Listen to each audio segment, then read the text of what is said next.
நாராயணம் நமஸ்கிருத்தை நரம் சைவ நரோத்தமம் தேவீம் சரஸ்வதிம் ஞாசம் ததோ ஜயமுதீரயேத் இதியாச புராணாபியாம் மேதசௌப பிரம்மயேத் விவேத்கல்பஸ்ருத்தாத் வேததாத் ஆமயம் பிருஹதிஷ்யதி சம்யம் ஞானகலாபேன மமதாம் பாரதேன ச உபப்ரம்ஹிதவேதாய நமோ வியாசாய விஷ்ணவே வியாசம் வசிஷ்ட நப்தாரம் சக்தே பௌத்ரம கல்மஷம் பராசரத்மஜம் மந்தே சுகதாதம் தபோநிதிம் வியாசாய விஷ்ணு ரூபாய வியாச ரூபாய விஷ்ணவே நமோ வை பிரம்மநிதயே வாசிஷ்டாய நமோ நமः. மாத்ருதேவோ பவ பித்ருதேவோ பவ ஆச்சாரிய தேவோ பவ அதிதி தேவோ பவ. ஜெய் ஸ்ரீ பாலகுருநாதா. வாழ்க அந்தனர் முன்னேற்ற கழகம். ஸ்ரீனிவாசன், அருணாச்சலம், கவுண்டின்ய கொள்கை பரப்பு துணை செயலாளர், அந்தனர் முன்னேற்ற கழகம். இன்று நாம் காண இருக்கும் காணொளியில் பிரபஞ்ச ரகசியம் கூறும் பிராமண சங்கல்பம். இந்த பிரபஞ்சத்தின் முதன்மையானது ஓம் என்ற பிரணவ மந்திரம். இந்த பிரணவ மந்திரத்தில் இருந்துதான் பிரபஞ்சத்தின் உருவாக்கல் தோன்றியது. ஓம் என்ற பிரணவம் தான் அனைத்திற்குமே முதன்மையானது. இதில் பிரா என்றால் விசேஷமானது என்று அர்த்தம். நவம் என்றால் புதுமையானது என்று அர்த்தம். அதாவது அனுபவிக்க புத்தம்புது விசேஷ உண்மைகளை உணர்த்துவதுதான் இந்த பிரணவ மந்திரம். என்றுமே வாராமல், காலத்தால் தேயாமல், எப்போதுமே புதுமையாக இருக்கும் ஒரு ஆன்ம தத்துவம் தான் இந்த பிரணவ மந்திரம். ஓம் எனும் பிரணவ மந்திரத்தில் இருந்துதான் நம்மை ஆட்கொள்ளும் தெய்வங்களான ஸ்ரீ விநாயகர் மற்றும் சிருஷ்டிகர்த்தாவான ஸ்ரீ பிரம்மா, மகாவிஷ்ணு, ஸ்ரீ மகேஸ்வரர் தெய்வங்களும் தோன்றினர். இதில் சிருஷ்டிகர்த்தாவான பிரம்மாவின் புருவ மத்தியில் ஸ்ரீ ருத்ரர் தோன்றினார். அதன் பின் மரீசி, அத்ரி, ஆங்கீரசர், புலஸ்தர், புலகர், கிருத்து, பிருகு, வசிஷ்டர், தக்ஷர், நாரதர் போன்ற மகரிஷிகளை உருவாக்கினார் பிரம்மா. இதன் பின்னர் சத்துவகுணம், ரஜோகுணம், தமோகுணம் போன்ற நற்குணங்களையும், தாமசகுணம், ராட்சச குணம் போன்ற தீய குணங்களையும், காயத்ரி மந்திரங்களையும், பிரணவ இத்தியாதி உபனிஷத்துக்களையும் படைத்தார். இதன் பின்னர் வேதங்கள், 14 உலகங்கள், தேவர்கள், முனிவர்கள், கிண்ணறர்கள், கிம்புருஷர்கள், அசுரர்கள் மற்றும் உயிரினங்கள் யாவும் இந்த பிரணவ மந்திரத்தின் மூலம் பிரம்மா படைத்தார். இதில் 14 உலகங்கள் தோன்றுவதற்கு முன்பே தோன்றியதுதான் நமது வேதங்கள். ஆனால் என்ன படைத்தும் பிரம்ம குலம் பெருகவில்லை. ஒரு சமயம் இப்படி உருவான வேதங்கள் பல்வேறு யுகங்கள், கல்பங்கள், மன்வந்திரங்களுக்கு பிறகு காணாமல் போய்விட்டது. இதனால் பிரம்மா மிகவும் மனம் உடைந்து போனார். அதன் காரணமாக அவருடைய உடல் 2ஆக பிரிந்தது. அவை ஆண், பெண் உருவங்களாக மாறின. அந்த பெண் உருவம் சத்ருபா என்ற ஸ்திரீயாகவும், ஆண் உருவம் ஸ்வாயாம்பு மனு என்ற புருஷ உருவமாகவும் மாறின. ஸ்திரீ புருஷர்களாக இவர்கள் அழைக்கப்பட்டனர். அச்சமயம் ஸ்வாயாம்புவ மனு பிரம்மாவிடம், பிரபு, நானும் என் மனைவியும் தற்சமயம் என்ன பணி செய்வது என வினவினார். அதற்கு, நான் மக்களை பெற்று பூமியை ஆட்சி செய்து வேதங்களை காத்து பல யஜ்யங்களை செய்து பகவான் ஸ்ரீ ஹரியையும் ஸ்ரீ பரமேஸ்வரரையும் சந்தோஷப்படுத்துக என்று பிரம்மன் கட்டளையிட்டார். இதன்படி ஸ்வாயாம்புவ மனு தன்னை முழுமையாக அர்ப்பணித்து இறைவனை நாடினார். இத்தகைய அரிய வேதங்களை காக்க ஸ்ரீ மகாவிஷ்ணு பல அவதாரங்கள் மூலம் இதனை காத்தார். மகாவிஷ்ணுவே வியாச அவதாரம் மேற்கொண்டு காணாமல் போன வேதங்களையும் தொகுத்து கொடுத்தார். அப்படியாக தொகுக்கப்பட்ட வேதங்கள் பாராயணம் செய்யும் பொழுது இவற்றின் மூலம் ஞாசம் எடுத்துக் கொள்வதே நமது சங்கல்பம் ஆகும். இதை பற்றி சற்று விரிவாக காண்போம். ஓம் என்ற பிரணவத்தில் வேத மந்திரத்தின் மூலம் 14 உலகங்களில் பூலோகத்திற்கு மேலே ஒன்றன் மேல் ஒன்றாக 7 உலகங்கள் படைக்கப்பட்டது.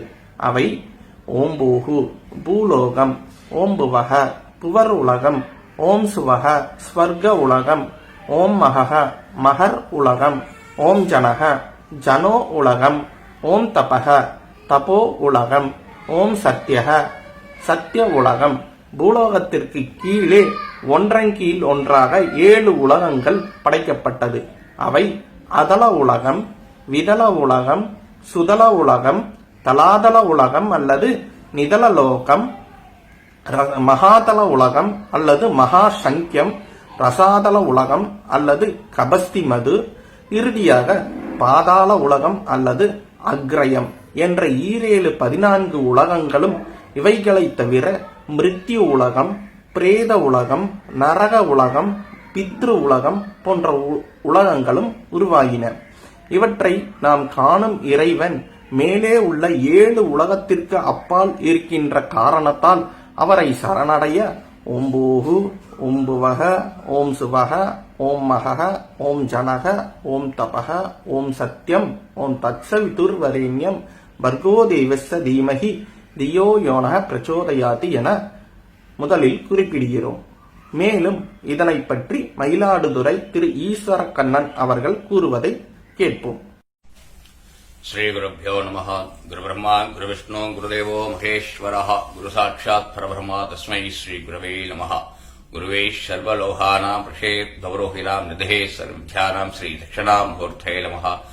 ஓம் ஹலேஸ்வர சமாரம்பாம் கணாதிபத்யமதிமாம் அஸ்மத் ஆச்சாரிய பரியந்தாம் வந்தே ஸ்ரீ குருபரம்பராம் கணானாம் துவா கணபதிம் பவாமகேகம் கவேனாவஸ்தரோஸ்தமாம் ஜேட்டராஜம் ரமணாம் ரமணஸ்பதயான ஸ்ரவன் உதவே ஸ்ரீதசாஸ்ரோம் ஸ்ரீ மகாகணபதகே நமோ நமः.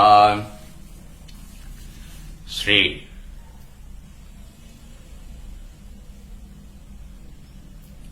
குழுவிலே வீட்டிற்கும் அனைத்து பெரியவர்களுக்கும் முதல்க நமஸ்காரம்.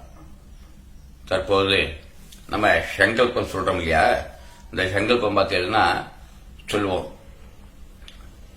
சுக்லாமிரதம்னா எல்லாருக்கும் தெரியும்.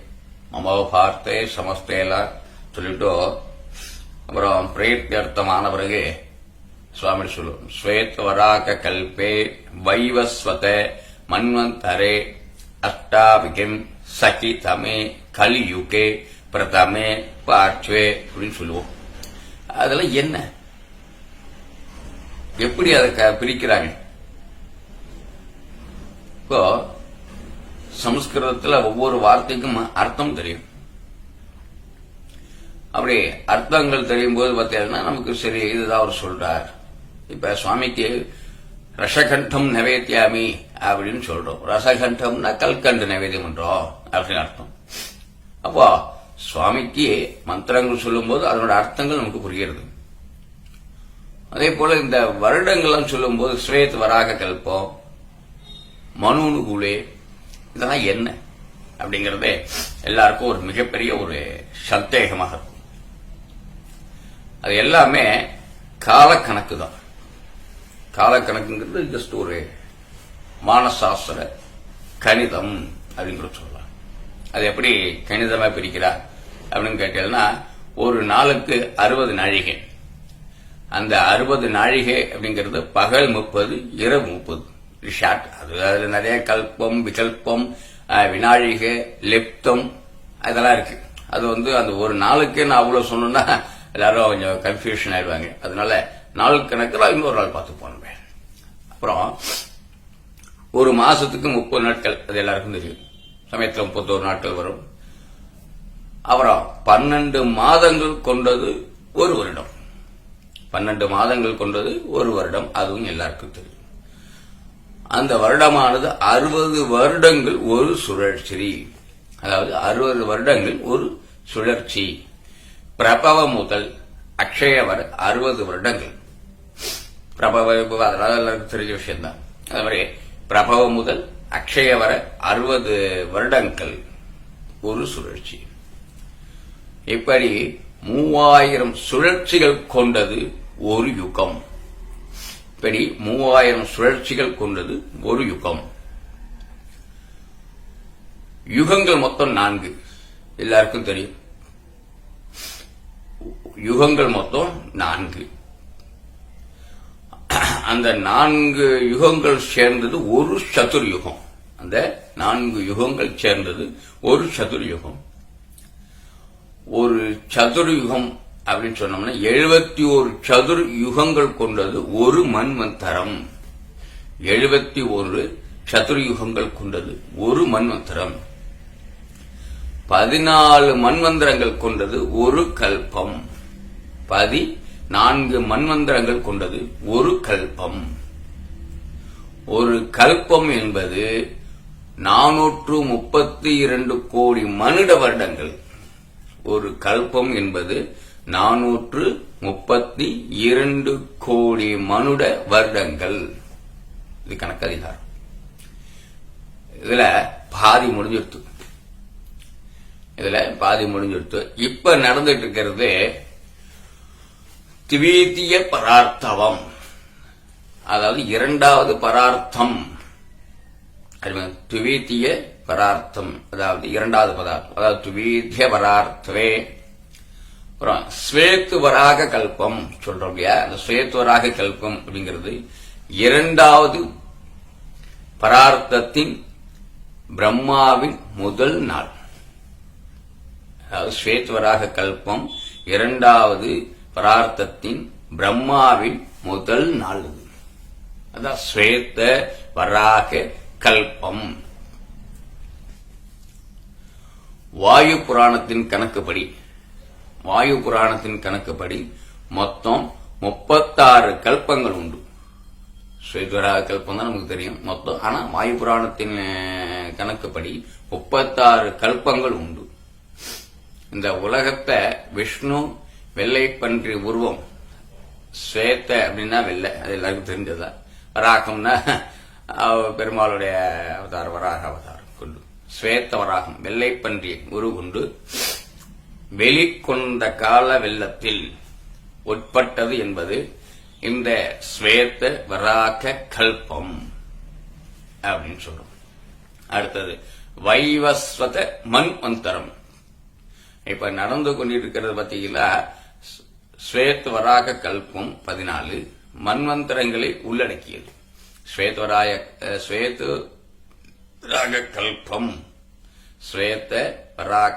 கல்பம் அப்படிங்கிறது 14 மன்வந்தரங்களை உள்ளடக்கியது.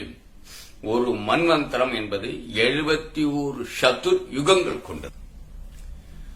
இந்த 16 மன்வந்தரங்கள் என்னென்ன அப்படிங்கறத பார்த்தோம்னா, 1 ஸ்வாயம்புவ மன்வந்தரம், சரோஷிஷ மன்வந்தரம், 3 உத்தம மன்வந்தரம், 4 தாமச மன்வந்தரம், 5 ரைவத்த மன்வந்தரம், 6 சாட்சஷ மன்வந்தரம், 7 வைவசுத மன்வந்தரம், 8 சாவர்ணிக்க மன்வந்தரம், 9 தக்ஷ சாவர்ணிக்க மன்வந்தரம், 10 பிரமஹா சாவர்ணிக்க மன்வந்தரம், 11 தர்ம சாவர்ணிக்க மன்வந்தரம், 12 ருத்ர சாவர்ணிக்க மன்வந்தரம், 13 தேவ சாவர்ணிக்க மன்வந்தரம், 14 சந்திர சாவர்ணிக்க மன்வந்தரம். இதில் 7வது மன்வந்தரமாகிய வைவஸ்வத மன்வந்தரத்தில் இப்போ நாம் இருக்கோம். அடுத்தது அஷ்டாவிம்சதி தமே கலியுகே. அஷ்டாவிம்சதினா 28, தமே கலியுகே 71 சதுரயுகங்கள் கொண்ட ஒரு மன்வந்தரம் என்று பார்த்தோம். அடுத்தது வைவஸ்வன் மன்வந்தரத்துல 71 சதுரயுகங்கள்ல கொண்ட பாதையில 28வது சதுரயுகத்தில் இருக்கும் 4 யுகங்களாகிய கிருஷ்ணயுகம், கிருதயுகம், திரேதாயுகம், துவாபரயுகம், கலியுகம். இந்த கலியுகம் முடிந்த அடுத்த சதுரயுகம் தொடங்கும். அது 29வது சதுரயுகத்தின் கிருதயுகத்திலிருந்து தொடங்கும். இதுவரை வந்த கால அளவுகள், அடுத்து நாம் இருக்கும் இடத்தின் அளவுகளை இவற்றை சற்றே பார்ப்போம். அப்படிங்கறத அடுத்த ஸ்டெப் என்னன்னா ஜம்பூர்திவே. இந்த ஜம்பூர்திவே அப்படின்னா பரந்த பால்வெளியின் பல அண்டங்களில் ஒரு அண்டத்தின் சின்ன சிறு பாகத்தின் ஒரு மூலையில் வாழ்ந்து கொண்டிருக்கிறோம். திவீபம் என்பது ஒரு தீவு. அப்படின்னு அர்த்தம். இந்த பரந்த வெளியில கடல்ல ஒரு அண்டமும் ஒரு தீவு போலதான். இந்த 7 தீவுகள் உண்டு. அந்த 7 தீவுகள் என்ன அப்படின்னு பார்த்தோம்னா, ஜம்பூ திவீபம் இப்ப நம்ம இருக்கிறது நீரால் சூழப்பட்டுள்ளது. அடுத்தது பிலக்ஷ திவீபம், ஷான்மலி திவீபம், குஷ திவீபம், கிரௌஞ்ச திவீபம், அடுத்தது ஷாக்க திவீபம், அடுத்தது புஷ்கர திவீபம் அப்படின்னு 7 திவீபம் உண்டு. இதுல நம்ம எதில் இருக்க தெரியும். அடுத்தது பாரத வருஷே திவீபங்கள் என்னும் தீவுகளுக்குள்ள, பாரத வருஷத்துக்குள்ள திவீபங்கள் என்னும் தீவுக்குள்ள ஒன்றான ஜம்போ திவீபம் வருஷங்களா பிரிக்கப்பட்டுள்ள இதுல பாரத வருஷத்தில் தான் வசிக்கிறோம். பாரத வருஷத்தில் ஜம்போ தீபத்துல நம்ம இப்ப இருக்கோம். இந்த பாரத வருஷம் ஹேமகூட வருஷம் மொத்தம் 9 வருஷங்களா பிரிச்சிருக்காங்க. அதுல பாரத வருஷம், ஹேமகூட வருஷம், நைஷத வருஷம், இலாவிரத வருஷம், ரம்ய வருஷம், ஸ்வேத வருஷம், குரு வருஷம், பத்ராட்ச வருஷம், கந்தமாத்தன வருஷம்.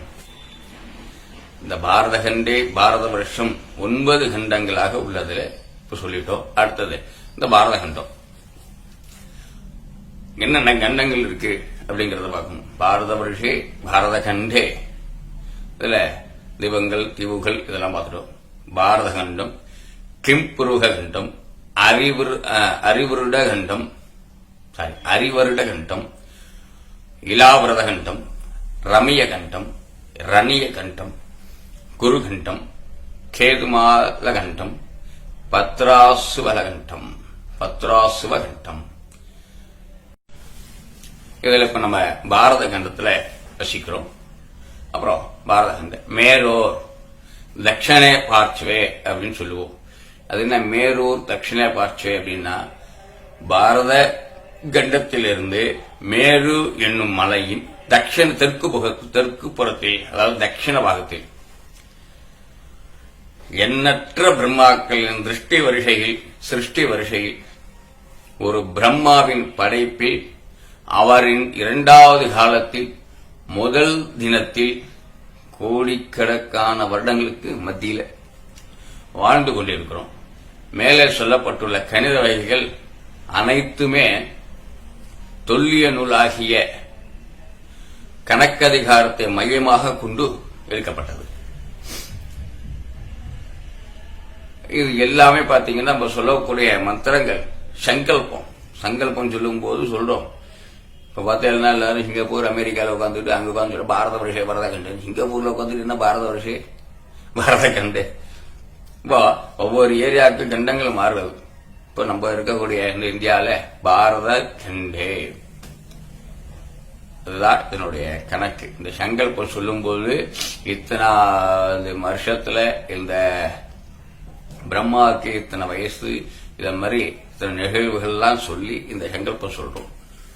அதுதான் இந்த கணிதங்கள் நம்ம இந்துக்களாகிய பிராமணர்களாகிய நம்ம அனைவருமே தெரிஞ்சிருக்கும். நாளைக்கு ஒருத்தர் ஒரு கேள்வி கேட்டா, என்னங்க ஐயா வந்ததுல இருந்து ஏதோ பிள்ளையாருக்கு பூஜை பண்றோம், கணபதியும் தியாயாமேங்கிறீங்க, அப்ப பிள்ளையார் வராருங்கிறீங்க, சந்தோஷம். அதுக்கு முன்னாடி எதோ சொல்லிட்டீங்களா, அதுதான் என்ன பிள்ளையார் கூட சொன்னீங்க கொடுத்தனேன், பிராணாயாமம் பண்ண சொன்னீங்க பண்ணேன், இப்படி கையை மூடி வச்சுக்க சொல்லுவீங்க, உறுதிமொழின்னு சொல்லுவீங்க, சங்கல்பம் எடுத்துட்டேன். அதுக்கு அடுத்து 1/4 மணி நேரம் நீங்க ஏதோ சொல்லின்றீங்க, என்ன அர்த்தம் அப்படின்னு கேட்டா நம்ம பதில் சொல்லணும்.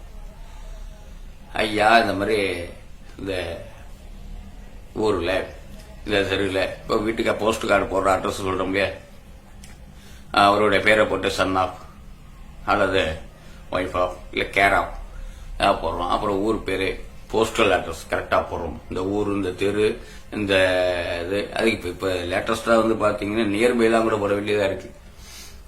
அது மாதிரி நம்ம சாதாரண ஒரு மனுஷாளுக்கு எவ்வளவு அட்ரஸுக்கு வந்து இவ்வளவுன்னு சொல்லும் போது, இப்ப நம்ம வந்து அன்னைக்கு உள்ள சங்கல்பம், திதி, வார, நட்சத்திர, யோககரண, நம்ம உட்கார்ந்து இருக்கிற தேசம், நம்மளுடைய சுவாமி அத்தனையும் சொல்லும் போது இவ்வளவு இதுதான் சங்கல்பம்.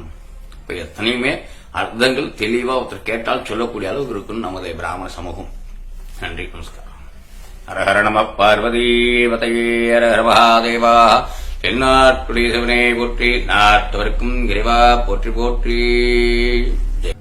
தற்பொழுது நாம் கண்ட இந்த சங்கல்ப மந்திரத்தில் பிரபஞ்சத்தின் காலக்கணக்கு, யுகக்கணக்கு, கல்பங்களை பற்றிய தொகுப்பு, மன்வந்திர கணக்கு போன்றவற்றை நாம் கண்டோம். மேலும் சௌரமான மற்றும் சாந்திரமான காலக்கணக்குகள் பற்றியும், கல்பங்கள் பற்றிய தொகுப்புகளையும், யுகங்கள் பற்றிய தொகுப்புகளையும், மன்வந்திரங்கள் பற்றிய தொகுப்புகளையும், மேலும் அடுத்த பிரபஞ்ச ரகசியம் கூறும் பிராமண சங்கல்ப மந்திரம் 2ஆம் பாகத்தில் நாம் காண்போம். நன்றி. ஜெய் அமுக.